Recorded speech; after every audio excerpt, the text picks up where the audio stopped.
Ever feel like you're just drowning? Not literally, of course, but drowning in data. Oh, I know that feeling.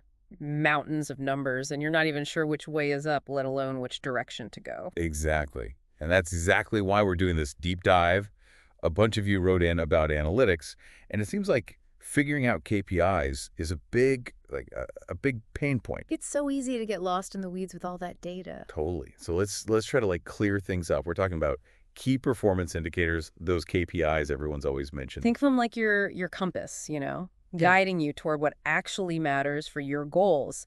It's not just about collecting data, it's about using it to steer your ship in the right direction. Okay, I'm liking this analogy, but how do we actually choose the right KPIs? We've got stacks of research here, and everyone's saying different things. Right, right. And that's part of the problem. There's no one size fits all. It all comes down to what you're trying to achieve. You wouldn't use a map of the entire world to navigate your neighborhood. Okay, yeah. I see where you're going with this. So this excerpt here talks about increasing traffic as a poor KPI.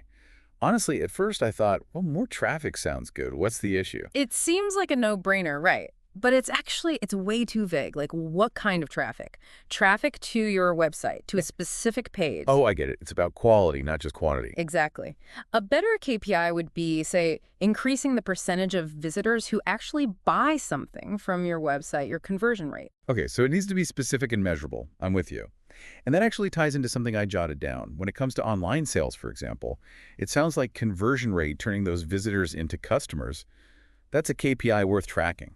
100%. That tells you how effective you are at turning browsers into buyers.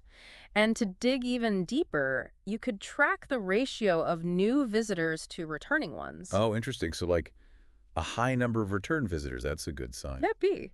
It might mean your content's really hitting the mark, keeping people engaged.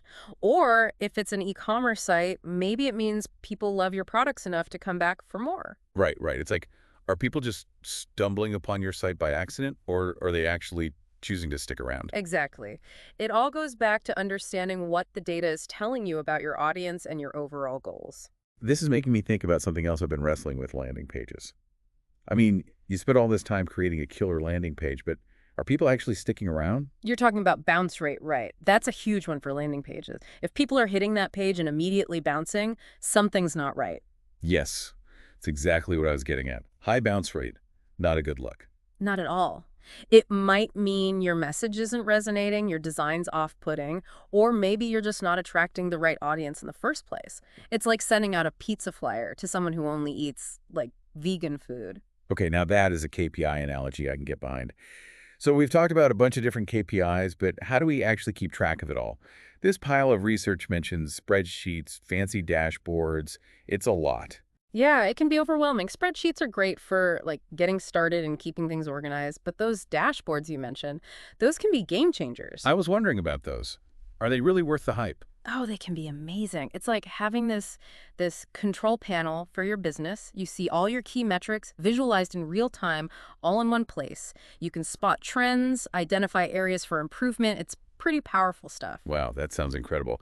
But there's so many options out there. Where do you even begin? Honestly, you don't need to go crazy. Start simple.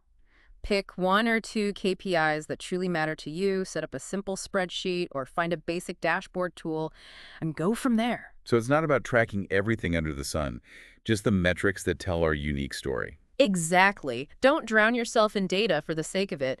Focus on what will actually move the needle for your business. This has been so helpful. It's not just about collecting data, it's about finding the signal in the noise. And remember, this is just the beginning. As you start tracking and experimenting, you'll get even better at choosing the right KPIs for your specific goals. It's a journey, not a destination, right? This whole deep dive has me thinking about which KPIs I can start tracking right away. And for you listeners out there, we'd love to hear from you. What's one key metric you could start tracking today that would make a real difference in your work? Think about it. Until next time, keep exploring, keep learning, and we'll catch you on the next deep dive.